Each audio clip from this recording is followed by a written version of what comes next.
Selamat pagi, Bapak, Bapak sekalian, beserta Pagi, latihan di pagi hari ini. Ya, pagi, Pagi banget. ya, Bapak Ibu sekalian, sebelum kita memulai pelatihan ini, kita berdoa dulu menurut agama dan kepercayaan kita masing-masing. Berdoa dimulai. Cukup, Bapak Ibu sekalian, sebelum memulai saya akan mengecek dulu ini sarana kita untuk pelatihan. Apakah suara saya terdengar dengan baik ya? Mohon kita cek. Pak terdengar Pak? Pak Heri sudah Jelas respon. Pak. Pak Terdengar jelas Pak? Eki Jelas, jelas Pak, jelas. bagus. Pak Eko, Jelas Pak. wah, terima Jelas. kasih. Jadi eh, bisa kita mulai dan tolong perhatikan ruangan masing-masing ya. Kalau ada sesuatu bisa diantisipasi. Oke, saya share dulu apa namanya eh, bahan tayangnya ya. Jadi ini kita save dulu. Sudah nampak kah? Sudah Pak? Oh, Sudah sudah. Pak. Ya, terima kasih. Jadi perkenalkan nama saya Agus Susanto, kemudian dari peneliti dan instruktur dari PT Riset Perkebunan Nusantara. Kemudian kalau mau mengenal lebih lanjut, itu bisa lihat di CV saya ini dan bisa dihubungi. Eh, Bapak Ibu sekalian, saya akan mengecek tadi sebenarnya sudah hadir semua ya. Jadi sudah lengkap dan kita mulai pelatihannya.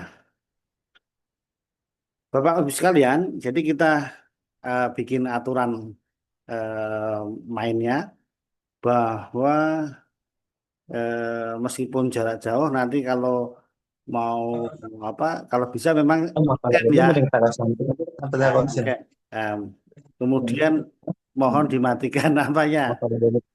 dimatikan eh, mikrofonnya. Oh, Ya. Kemudian ini Kak, samain. ah, tolong Pak Egi Udah luak aja, dimatikan. luak aja. Ya, tolong Nggak apa-apa dimatikan. sih kamu. Ya. Kemudian berikutnya ini aturan-aturan yang offline sebenarnya. Tapi yang paling penting adalah kita serius mengikuti pelatihan ini. Nah, oke, sekarang kita masuk di materi pokok. Bapak-bapak sekalian, apakah pernah melihat situasi gambar seperti ini? Pernah, Pak? Pernah Pak, pernah. Pernah. Pernah Nah, Pak. ya, ya. Ini kira-kira disebabkan oleh apa ini? Kedua gambar ini. Coba tebak aja, nggak apa-apa. Salah nggak apa-apa. Ya, Jamur Pak, jamur. ya, jamur. Ada lagi yang lain? Kumbang Pak, kumbang tanduk. Oh, ya, Bang Tando, ini udah dua nih yang jawab. Pak Heri, kenapa ini? Penyakit Pak. Oh, penyakit. Jadi yang benar yang mana? Nah, ini kan, jadi jawabannya kan berbeda-beda. Jadi, kalau ini di bawah tulisannya ada ini, salah identifikasi akan salah pengendalian. Dan akhirnya akan rugi besar. Nah, ini loh pentingnya kita mengetahui jenis-jenis OPT, organisasi pengganggu tumbuhan itu. Karena jelas-jelas nanti salah pengendalian akan berkembang dan menurunkan kuantitas hasil, menurunkan kualitas hasil, dan meningkatkan biaya produksi. Jadi sangat penting kalau kita pengen mengidentifikasi apa namanya itu tadi jenis-jenis OPT. Nah, Bapak Ibu sekalian, ini kenapa pelatihan ini dilakukan? Itu sudah melalui berjenjang. Jadi Bapak Ibu sekalian ini kan eh, seperti mandor hama penyakit. Jadi setelah kita analisis itu menghasilkan adanya gap, gap kompetensi. Jadi kemudian dari bidang yang ada itu kita nyusun program pelatihannya. Nah, itu program pelatihan namanya peningkatan jabatan mandor hama penyakit kelapa sawit. Dan kalau kita lihat di standar kompetensinya di SKKNI itu ada namanya unit kompetensinya melakukan pengendalian OPT secara terpadu. Nah, di dalamnya itu ada elemen-elemen kompetensi yang harus Bapak kuasai gitu. Ada dua, yaitu mempersiapkan alat dan bahan OPT dan yang keduanya melaksanakan. Nah, berikutnya kalau mau melihat kinerjanya itu ada 4 kriteria unjuk kerja. Dan akhirnya judulnya itu adalah yang terpenting adalah cara identifikasi dan sensus OPT kelapa sawit. Jadi Bapak mengikuti program ini ada sejarahnya begitu. Nah ini, jadi kita trainingnya cara identifikasi dan sensus OPT kelapa sawit. Dan ini di unit kompetensi melakukan pengendalian organisme pengganggu tumbuhan OPT secara terpadu. Ini kodenya. Nah, Bapak-Bapak sekalian, jadi apa sih tujuannya dan manfaatnya dari pelatihan ini? Ini peserta Bapak setelah ini selesai diharapkan dapat mengidentifikasi jenis-jenis OPT kelapa sawit. Nah, kemudian mampu menghitung luasan serangan OPT kelapa sawit. Berikutnya mampu menghitung intensitas serangan OPT kelapa sawit. Jadi ini tentunya manfaatnya sangat besar. Bapak-Ibu sekalian, kita tadi sudah berbicara mengenai OPT, HPT. Apa itu? Nah, ini singkat saya jelaskan. OPT adalah organisme pengganggu tumbuhan. Nah, jadi jangan salah. Nanti kalau HPT apa? Hama dan penyakit tumbuhan. Jadi kita harus bisa membedakan apa yang termasuk dalam OPT itu. Ada hama, yaitu penyebab kerusakan yang besar-besar berupa hewan dan atau serangga. Tapi kalau penyebabnya itu kecil-kecil disebut penyakit, nah itu mudahnya begitu. Tetapi kalau yang mengganggu merusak dari tanaman itu berupa tanaman juga disebut gulma. Jadi inilah terminologi yang harus sudah familiar Bapak-bapak kuasai. Nah, ini adalah bahwa OPT di kelapa sawit itu sangat banyak. Oh, sangat banyak dari semua fasenya, dari pembibitan, dari tanaman belum menghasilkan dan tanaman menghasilkan tentunya. Ini sangat banyak. Oleh karena itu, ini harus Bapak kuasai semua identifikasinya. Tanaman yang terserang apa? Karena tadi sudah sebutkan, salah identifikasi, salah pengendalian, rugi besar. Nah, kan begitu. Nah, jadi identifikasinya lewat apa? Nah, orang menyebutnya kadang deteksi, kadang diagnosis ya. Yang paling mudah dan murah adalah gejala dan tanda penyakit. Ini melewat morfologi namanya. Nah, nanti kita jelaskan gimana caranya. Kemudian secara serologi melalui enzim, kemudian secara DNA melalui PCR. Tapi yang kita ajarkan kali ini yang melalui morfologi, gejala dan tanda. Ya, gejala adalah respon tanamannya, kalau tanda adalah makhluk hidupnya. Caranya bagaimana? Ya, Bapak itu membandingkan dengan referensi SOP yang sudah ada. Nah, ini contohnya kita sebutkan salah satu hama yang penting adalah ulat api. Itu jenisnya banyak, Bapak Ibu harus eh, bisa mengidentifikasi dengan membandingkan referensi atau gambar-gambarnya, cocokkan. Kiri atas Setosia asigna, bawahnya Setoranitens. Ya, nanti caranya dicocokkan ya. Nah, itu kemudian ini karena banyak harus cepat dan paham nanti. Berikutnya ulat kantong. Wah, ini yang apa Metisaplana ini paling paling bawah. Kemudian Mahasina corbeti itu yang kiri kiri apa bawah. Pteroma pendula ini sebelah yang bawah ini. Kemudian yang gede ini adalah Clania tertia. Nah ini kita lihat-lihat gambarnya. Jadi ini baru tanda ya. Tanda itu adalah makhluk hidupnya. yang kita ketahui. Ini ulat bulu. Nah, kemudian ini berikutnya adalah gejala serangannya. Jadi tidak hanya makhluknya, tapi gejalanya. Oh, gejalanya meledi. Ini ulat api. Gejalanya seperti terbakar. Ini adalah ulat kantong. Nah, kemudian ini hama-hama yang lain. Tentunya nanti Bapak kuasai gejalanya maupun penyebabnya hamanya. Ada apogonia, ada aderotus, ada belalang, ada rhabdocelus, tungo merah. Nah, sekarang ke penyakit. Nah, penyakitnya dasar ini disebabkan salah satunya jamur. Ini penyakit bercak daun. Jadi dilihat gejalanya seperti ini. Nanti kalau antraknosa seperti apa? Nah, ini dipelajari secara mendalam. Nanti ada bukunya, kompendiumnya. Nah, ini antraknosa yang saya bilang tadi. Kan beda itu gejalanya. Kemudian hama yang lain. Yang penting juga yang utama adalah kumbang badak. Nah, itu gejala serangannya seperti ini. Dimakan menjadi rusak terpuntir dan akhirnya bisa ada yang mati. Nah, ini kumbang dewasanya seperti itu. Jangan sampai salah dengan yang kumbang silotropes.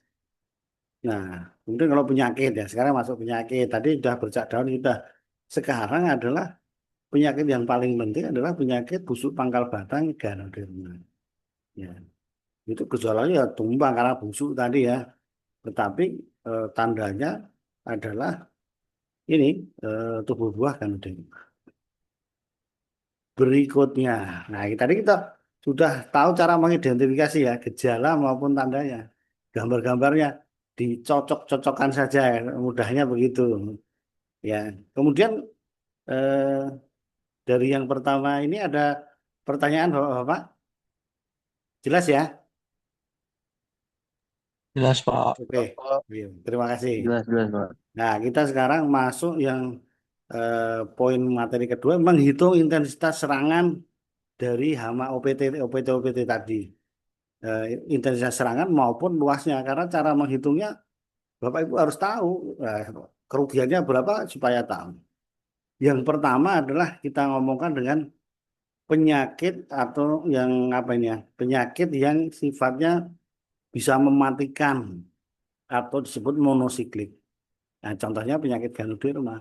Jadi yang dihitung adalah kejadian penyakitnya, tidak peduli berat ringan. Wah, gitu. Jadinya ya persen nanti. Jadi A dibagi A tambah B total itu maksudnya kali 100% mudah. Tidak kita beda-bedakan serangan itu eh, ringan atau berat. Berikutnya ya untuk yang intensitas penyakit ini untuk penyakit ya. Jadi penyakit yang disebabkan oleh penyebaran udara itu ngitungnya pakai rumus seperti ini. Jadi kita scoring. Jadi ada skor misalnya 5 ini. Kemudian masing-masing tanaman kita skor. Misalnya skor 0 itu sehat, skor 1 itu di bawah 5% misalnya. Jadi kita hitung, nanti kita jumlahkan dibagi potensi totalnya kali 100%. Nanti ketemu berapa persen misalnya. Oh, 25% gitu. Ini untuk penyakit-penyakit yang polisiklik, ya lewat udara. Jadi kan yang tidak langsung mematikan dalam siklusnya berkali-kali. Nah, berikutnya untuk hama sekarang. Ya, hama untuk kumbang tanduk itu tidak hanya kerusakannya, tetapi populasi kumbangnya bisa dihitung dengan menggunakan feromon. Jadi kalau sebulan tertangkap 3 ekor, nah itu, wah itu baru di atas itu udah berbahaya begitu. Jadi tidak melihat tanamannya itu terserang, tapi jumlah kumbangnya. Kalau jumlah kumbangnya sudah di atas yang tertangkap tadi ya per ekor per trap per bulan itu artinya udah bahaya. Ini populasi kumbang. Berikutnya untuk gejala serangan baru dari Oryctes itu seperti di penyakit polisiklik tadi kita bikin kategori 0 sampai 5 misalnya ini seperti ini. Nah, kemudian nanti masing-masing tanamannya kita skor dan kita masukkan dengan rumus yang sama sebenarnya. Jadi hama dengan penyakit yang namanya intensitas penyakit ini intensitas serangan kalau hama. Rumusnya sama. Jadi ini contohnya 0 sehat, 1, 2, 3, 4, 5 seperti ini kondisinya. baru di scoring. Dan akhirnya nanti ketemu, dihitung dengan rumus tadi. Itu cara menghitungnya ya. Jadi ada dua cara. Kemudian kalau luasnya bagaimana? Ya luasnya semua kebun dikelilingi, tapi basisnya blok. Jadi ada yang blok tidak terserang, kalau terserang berapa persen itu tadi hitung-hitungan di atas, sehingga kita akan tahu luas serangannya. Jadi eh, itu ada pertanyaan dari materi yang sudah kita berikan tadi, pentingnya mengidentifikasi dan bagaimana cara menghitung intensitas serangan maupun luasnya ini. Ada pertanyaan Bapak-Bapak?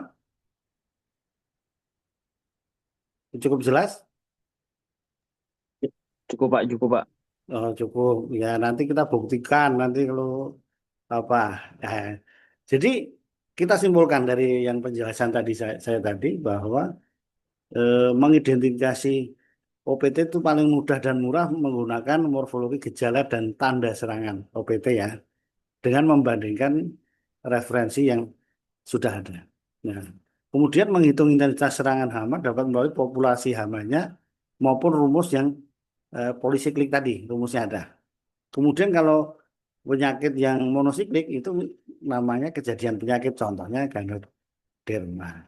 Kemudian tentunya luas serangan bisa dihitung berdasarkan basis blok tadi dengan menghitung sampling-sampling di posisi tanaman sampling tadi yang dihitung intensitasnya tadi.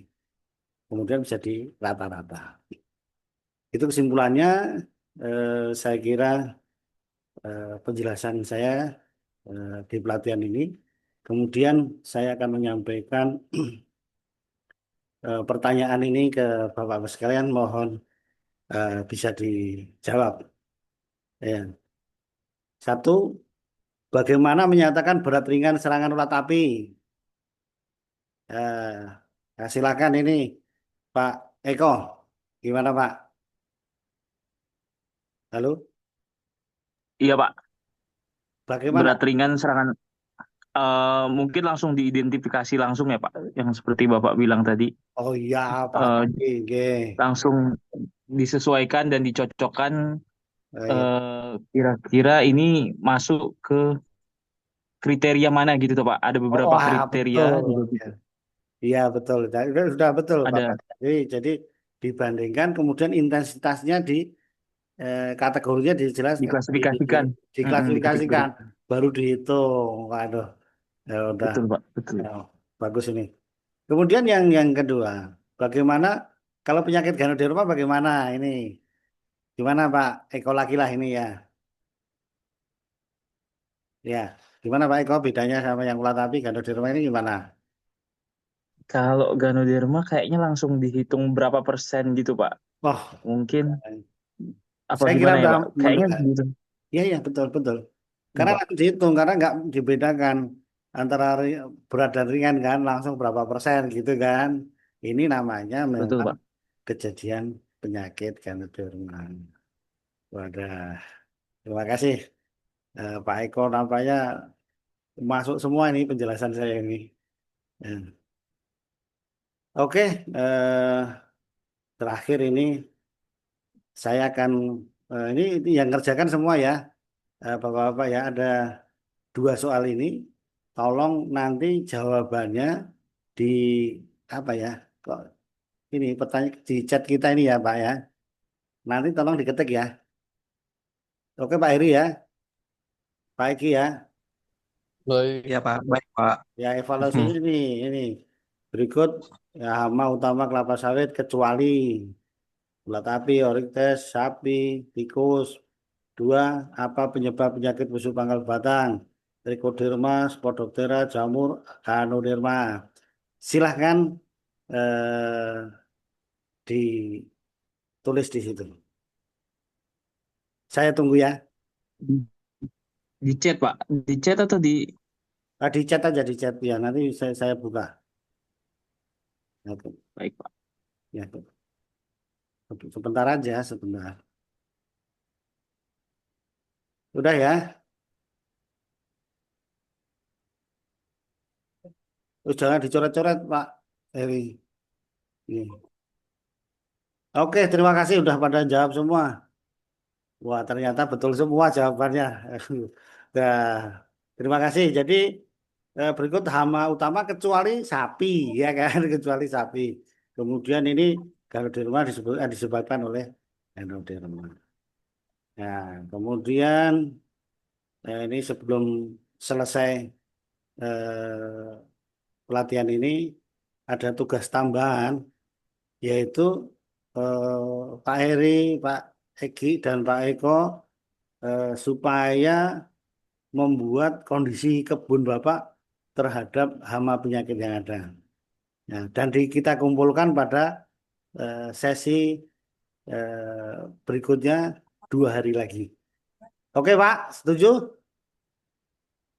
Oke? Setuju. Ah, setuju. Baik, Pak. Setuju. Hmm. Oke, sebelum kita tutup, saya akan mau memberesi apa ya peralatan kita. Terima kasih, Bapak Bapak sekalian. Kita jumpa lagi 2 hari lagi untuk materi eh, berikutnya. Terima kasih. Sama-sama Pak. Terima Terima kasih, kasih. Pak. Terima kasih.